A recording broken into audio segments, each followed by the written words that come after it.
Hi, I'm Aiden, and Sonic Generations is not only my favorite Sonic game, but is in my top 5 favorite games of all time. I've been trying to make a Sonic video on this channel for years, but they've all been scrapped for one reason or another. One day I'll make that Why I Love Sonic the Hedgehog video. But for this video, I'll say this character in the franchise has had an embarrassingly large impact on me. And I think Generations is the best game this series has produced. The graphics, how modern Sonic handles, the level choices, it's all near perfect. This is the best anniversary game ever. So when Sonic X Shadow Generations was leaked, I was incredibly worried. Sega has not had the best track record with Sonic re-releases or remakes this decade. Origins sucked and Colors Ultimate was a disaster.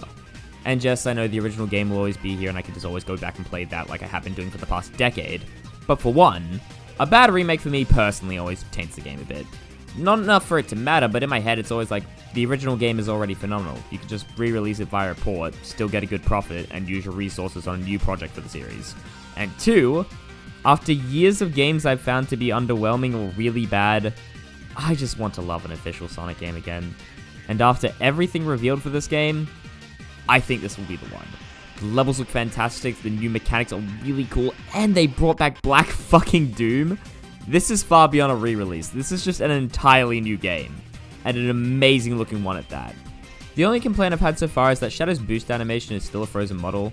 I know that's a nitpick, but with how amazing every piece of animation is in this game, this sticks out like a super sore thumb. Hey, so while I was making this video, PAX Oz happened, and I got to play Sonic X Shadow Generations there. Here are a few quick first impressions.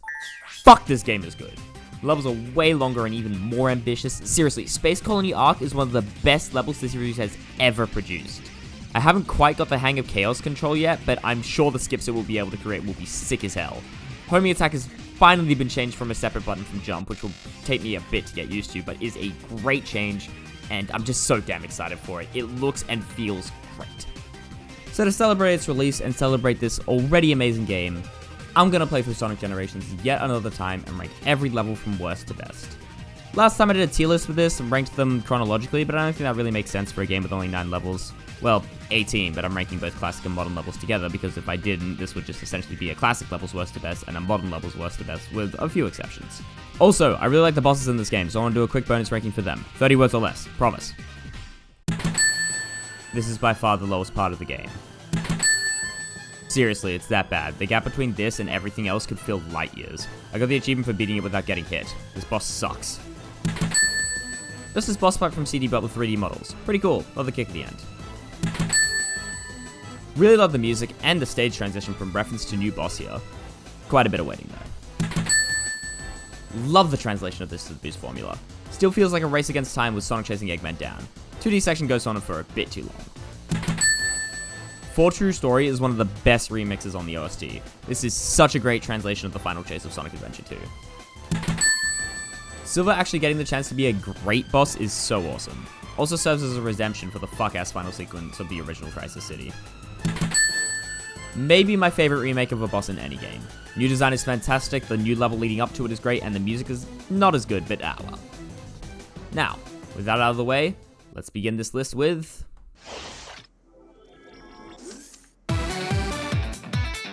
Man, the final part of this game has some problems. The 2 weakest levels in the game into one of the worst final bosses in the series. Well, this will be the only time I'll be negative on this list at least. Planet Wisp isn't the worst Sonic level. It's actually better than I remember. In fact, I'd say it's better than like 70% of the levels of the game it's from. But I still don't think it's up to the standard of Generations. I'll start by talking about the first act, Classic Sonic. Planet Wisp chooses to bring back the Wisp from Sonic Colors, which I think is a fantastic choice. Don't know how you fully represent the game without them.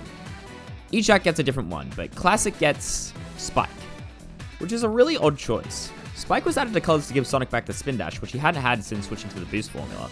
It was a cute reference and unique way to get around, but Classic still has that move, so him getting Spike doesn't really offer any meaningful changes to the design of the level. I think Classic getting Drill, or what I think is the most fun Wisp, Burst, would have been a lot more interesting. You actually did get Burst in the 3DS version, and that level is a lot more fun. Play Generations 3DS if you haven't. It's a fun, if short, take on the game. All that said, I really like how this game introduces the Wisp. The first minute of the level is set outside of the interior in this gorgeous forest. You're beating Bagnets, it's a good vibe, and then you get to the root of Eggman's factory, grab the captured Wisp, and ascend up the tree to enter it. It's class, very good visual storytelling, and teaches you how to use the Wisp in a controlled environment. Unfortunately, I think Spike controls like complete ass. Jumping with it feels like you're being tied down via anchor, and you have to jump to turn around, which isn't fun. On top of that, the design is just a pink ball, so it's harder than it should be to know which way you're looking. And given that a significant amount of the stage is traversing and grinding gears with this whip, that's not great. On top of that, dear god, the music when you're in this form is so bad. It's just a 3-second loop of... Music for the actual stage is fantastic though. Kinda sounds like a Sonic City Bad Future track, which makes sense because this level is what most of CD's Bad Future stages look like. Industrial, with most of the life being replaced by robots. And I really like how many slopes there are on this level. It's very fun to spin dash around on them. I wish with the final escape sequence you had some cinematic to destroy the factory like you do with Eggman's airship and Rooftop Run, but well. Act 2's opening is phenomenal. Fully 3D, beautiful environment, like 4 different alternate paths, so many ways to get small time saves. It's amazingly designed and the main reason I come back to the stage at all. Superbly designed opening. But unfortunately, Planet Wisp Modern pays homage to the game it came from a bit too well. See, Colors is a game that always had an amazing first act, and then the other 5 drop off a cliff, because as soon as you enter the factory, it's all 2D, baby. Minus a brief Sweet Mountain reference. Lame. Now, I do actually like the intention of this level's design. Modern Sonic gains Rocket as his wisp, which allows him to charge for a little while and then go rocketing into the sky. The level designed around ascending the factory via Rocket to get to the top and take out the generator. Rocket allows you to make a lot of really cool skips and ascend the level faster if you play your cards right, and it's pretty fun to find those skips as they always are.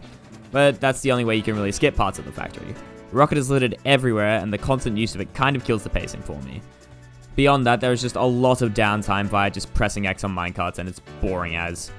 These levels have a lot of moving parts and great ideas for a Sonic level, but I think it needed less downtime in between the skips you could get with the Wisp and some tightening of the controls. So it goes to the bottom. Doesn't mean it's not worth replaying though. While I was recording footage for this video, I managed to cut down my PB in both acts by a whole minute, and I had a really good time doing so.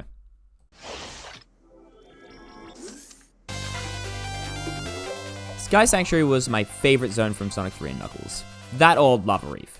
So seeing it in full 3D was always going to be a great sight to behold. I love how you can see the Death Egg rising in the background the entire way through the stage instead of just the beginning in Act 1. That change alone makes this feel way more like a chase than the original game. And a nice little hint for what the boss of the classic era levels is. The attention to detail in this game is so good, man. As for the design of the level itself, I think it's very good, if a bit scuffed. The 3 level-specific obstacles, monkey bars, clouds, and teleporters, are either used too much in Cloud's case, or not enough with monkey bars. I think teleports are used just the right amount to still feel like you're using a shortcut to ascend and catch Eggman, but not getting in the way of the pace by littering them everywhere like Planet Wisp. There's a lot of really good points to use spin dash and skip through areas quickly, but as is somewhat of a problem with Generations as a whole, the spin dash sends you flying so fast it's hard to really react to what's coming up ahead of you in a lot of places. Sky Sanctuary does a pretty good job of catching you, at least in areas that are clearly designed for you to spin across. Overall, a pretty great and faithful translation of Sonic 3's and Knuckles' iconic stage. Now with all that praise, you'd think the zone would be a bit higher up on the list, but Act 2 is the reason why it's not. And it kinda sucks, because the majority of the stage is awesome. An amazing amount of ways to save time, and an incredible amount of alternate paths make it super fun to replay. I might be ass at this game. The clouds alone get so much more mileage off of having the boost. Air boosting off them feels fantastic, but every path converges on this one point in the temple. Destroy some egg robos and bounce on some springs up to this floor. And Domo Chow tells you, The floor here looks like it could give way at any moment. Stay on sections that look stable. As you probably noticed, in this clip, I am already down on the floor. I still have no idea how the game expects you to know which of the floor tiles look stable before they're already destroyed, especially with how dark the room is. You get the safety net of the teleporter, sure, but from the angle you're at, it's super easy to have your homing attack just not lock onto the right egg robo and you're just back down there. It's a pretty frustrating end to an otherwise fantastic level.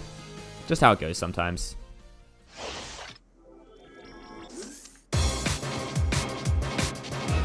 Crisis City is by far the level that needed a remake the most. The original 06 was slow, buggy, and by the end, straight up unfair. There's a motherfucking box! It's okay. There's just one box, It's dude! gonna be okay. And that's unfortunate because the design of the level is super good. Thank God for Project 06. But I think what Generations ended up doing with this level is really interesting and cool. See, normally Generation ends up taking bits and pieces from previous level designs, but ultimately mixing into something entirely new for the boost formula. I think that 06 Crisis City would work perfectly with the boost. It's almost entirely a downward slope, with the end of the level being a literal precursor to the boost. Instead, Act 1 takes away more from it, and Act 2 becomes its own entirely new thing. Now, it's not a one-to-one recreation. The beginning of Act 1 takes place inside an already destroyed building instead of the building being destroyed around you. And it's good, but as soon as you exit that building, it's Reference City. You got the circular tower you climb, a far shorter version of the beginning of Crisis City, and the entire final section is just a 2D platforming version of the section before the marked speed escape. Hell, there's even a tornado carrying a car. A real delight to see these set pieces translated so creatively and well. Now, as for Act 2, Crisis City is one of the few levels where I think the modern version is worse. To explain why, here's a fun fact. Sonic 06 was the last 3D Sonic game to have only entirely 3D levels, and over half this level is 2D. I'm of the opinion that modern Sonic should have had absolutely no 2D in Generations, but this is probably the laziest way to implement it. It revolves around this not fun stomp gimmick that's a drag to get through. It's unfortunate too, because the rest of the level is some of my favorite level design in the series. Wow, this really is an 06 level. Even with how, for lack of a better word, tanky Sonic is in Generations, their platforming still feels great because there's so many ways you can cut time off when doing it. The boost opens up so many opportunities for skill expression, man. I love this thing. I don't even consider myself good at this game, but every time I see that green text after hitting a text point, the flash of dopamine I get is so good. And I'd be remiss if I didn't mention the music. I'm not that big a fan of Act 1's, the Bit Crush guitars just don't do it for me, but Act 2 might be the best remix in the entire OST. It's like this, Chemical Plant Modern, or City Escape Modern. The intense drums, the subtle piano, and my lord, the violin. This bit almost sounds like an alarm. It creates this amazing feeling of the need to escape this hell while keeping the calm in your heart. Love this track. And I still love this stage. It's one of my most replayed. Just wish the 2D didn't screw over the pace so badly.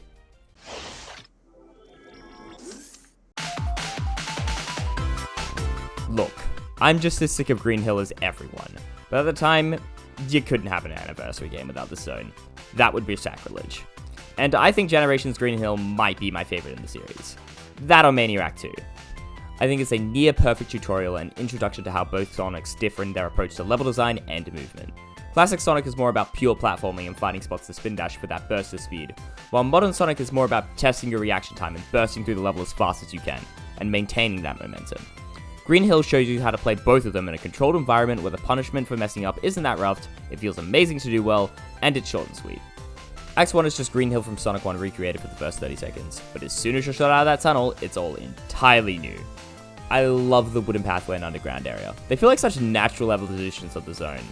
Hell's at pretty much every part of this stage, there is a slope nearby, giving you so many opportunities to spin dash and get the hang of when you should and shouldn't be. It's super easy to gain momentum and ride it to the end of the stage.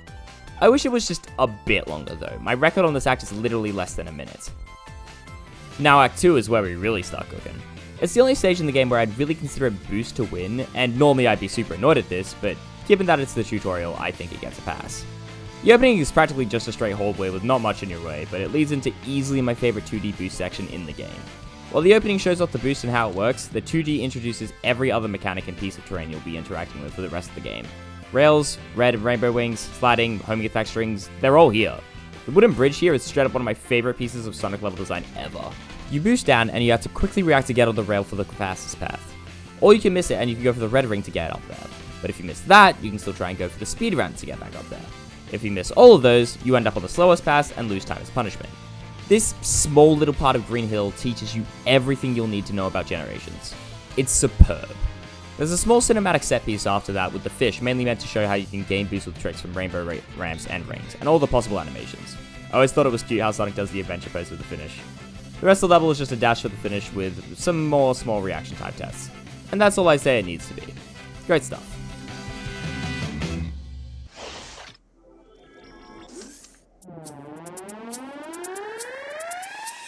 Oh mate, Speed Highway.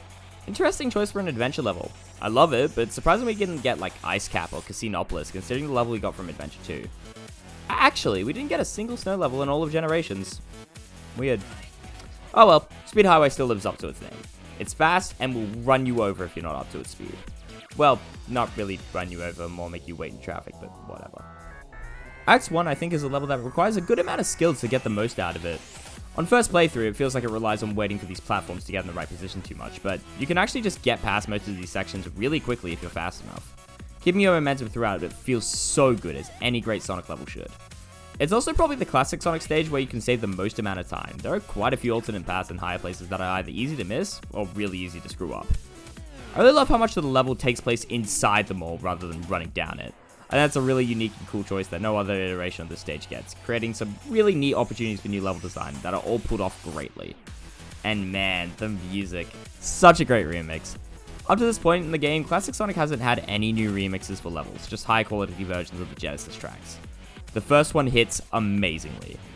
Act 2 is far more of a thrill ride. You got the Speed Highway classics, loop-de-loops that no one but Sonic can use, the chase down the building, the rocket. It's honestly pretty shallow. You can beat this on your first try no problem, but man, it gets my heart pumping. One thing I really love about this stage is that it emphasizes just how much faster Sonic's gotten since Adventure. Instead of smashing through glass, he's actively breaking it as he runs, and blasting straight past the cars on the actual highway. It's a great effect. The aesthetics of this whole level are on point really. A fantastic translation of the Dreamcast classic.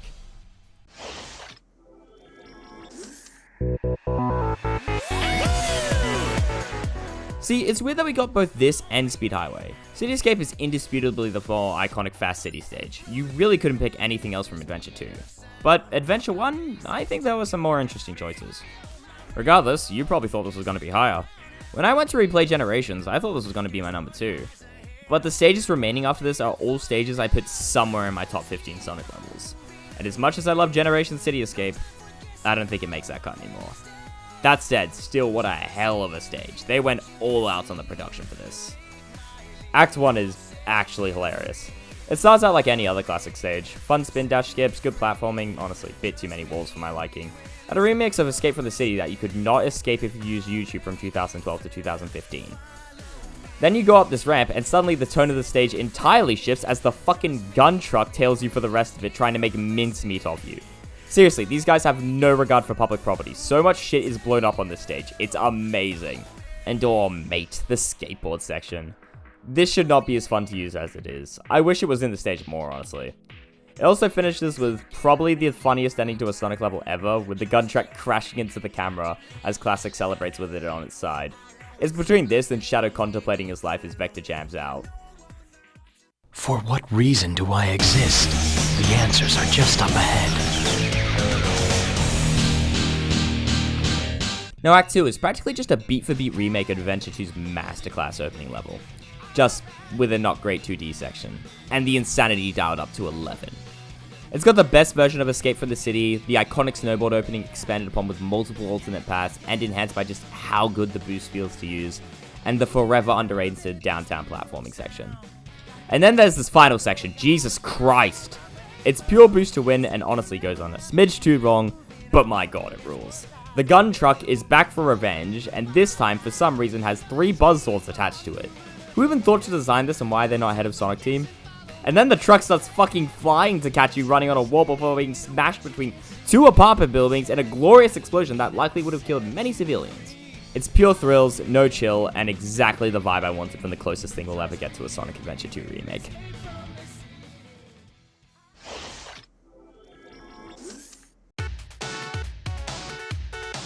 Chemical Plant got a real glow up in Generations. I don't know how hot of a take this is, but I actually don't like Chemical Plant in Sonic 2 that much. It's a pretty bland, grey factory aesthetics, there isn't much in your way, and the obstacles that aren't that interesting. The new background Generations gets alone does so much for it. I love the more prominent blues of yellows. Like, this place is a hazard. You should not be here. Act 1 feels a lot more dynamic and is a lot more fun than its original counterpart, while still maintaining Sonic 2's philosophy of never stop, just go. Seriously, that's by far the fastest game in the classic series. Unfortunately, it's pretty short. Even though I made a lot of mistakes this recording, I still beat this in less than a minute and a half. Using the spin dash in this zone feels fantastic, but there are almost too many points in this level to use it. Feels more like a breeze rather than a hazard. Act 2, however, oh my god, this level is heat! Has my favorite opening to any stage in this game. From the second it says go, there are 3 alternate paths to pick from. Those ramps might look like set dressing, but they are all interactable and all lead to different places and different difficulties. It's such a fantastic idea for an opener and executed perfectly. Even the 2D in this stage is fantastic. The platforming is good and never keeps you waiting for long at all, provided you play well. The final sequence of the plant exploding around you as Sonic runs out looks fantastic and plays even better. This shot you get as you launch off the ramp and get to see the entire stage in high detail crumbling around you is probably my favorite in the whole game. It's just a piece of art.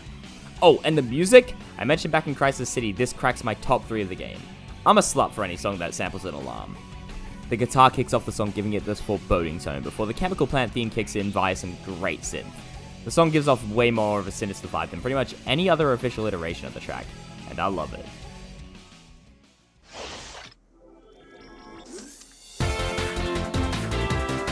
Seaside Hill is easily the most ambitious level in Generations. It was always going to be interesting to translate a Heroes level without the game's unique mechanics, but they knocked it out of the park. Instead of directly translating those mechanics, Sonic Team decided, fuck it, let's just make a whole new one with like 8 different alternate paths, and also include a whole other level just for the hell of it.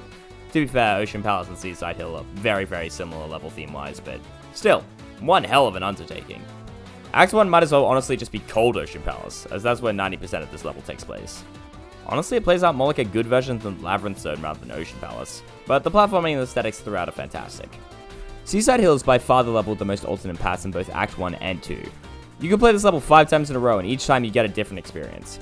And it's level design I sorely miss in Sonic games. The last time we got this was like Mania.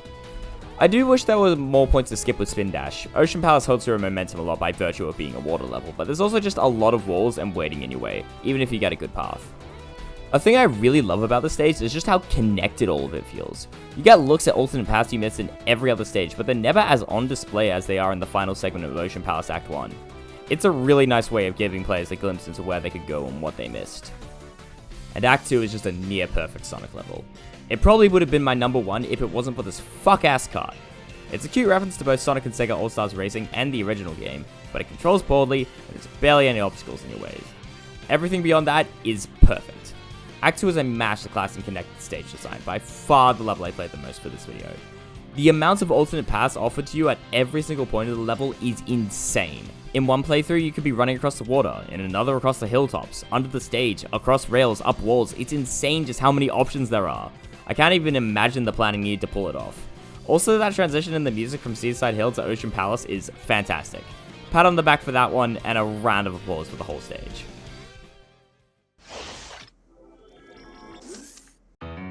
Here we go! Yeah, it really couldn't be anything else. Rooftop Run is the premier example I always go to when I say the boost is my favorite form of Sonic gameplay, on top of also having the best classic level in the game. It somehow manages to maintain the modern version's unique sense of speed and flow while still focusing on primarily platforming. It's incredible. One thing I think Act 1 does have over its modern variant is just how many places it takes you. It doesn't just have you across the rooftops and streets of Spagonia, it takes you to its underground, into its clock tower, and even aboard an Eggman ship, albeit briefly. There are so many spots where you can skip and save time with the spin dash, and that's obviously fantastic, but there are quite a few spots where you get hit without possibly knowing what was coming next because you were going too fast. That's Sonic sometimes. The clock tower segment is easily my favorite classic Sonic bit in the entire game. Scaling the tower feels so good, and it being capped off by Big Ben destroying Eggy's ship is the best possible capstone. The entire stage just feels like one big festival with the confetti, balloons, and super cheery music. But dude, Act 2 makes me just want to go out and start running again. It gets my heart pumping like nothing else. Every time I load up this level and I hear those violins kicking, I can't help but smile. The level's also surprisingly open in a way the original just isn't. Unleashed Rooftop Run is mostly a straight line with some pretty great 2D sections. Generations takes way more advantage of the boost. In fact, this is the level that easily makes the most use of it, with just how many sections that are designed for you to blast through or test your reaction time. I don't know how you can play this and not have a great time. Even the final booster win segment is fantastic, chasing down an Eggman airship and sending Badniks into it. It just all feels right. It feels just like how Sonic should. Fast, exhilarating, and free.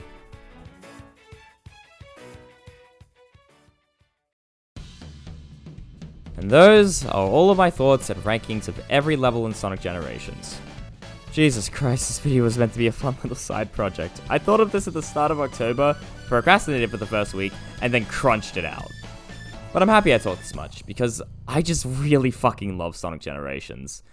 It's a game that a decade later is still getting support via mods and still the pinnacle of Sonic gameplay for me. I can't wait for Shadow Generations. I got a few more videos planned for the rest of the year, namely one on Hangman Adam Page, a video on every game I played this year, and my yearly Wrestling 5 favorite things.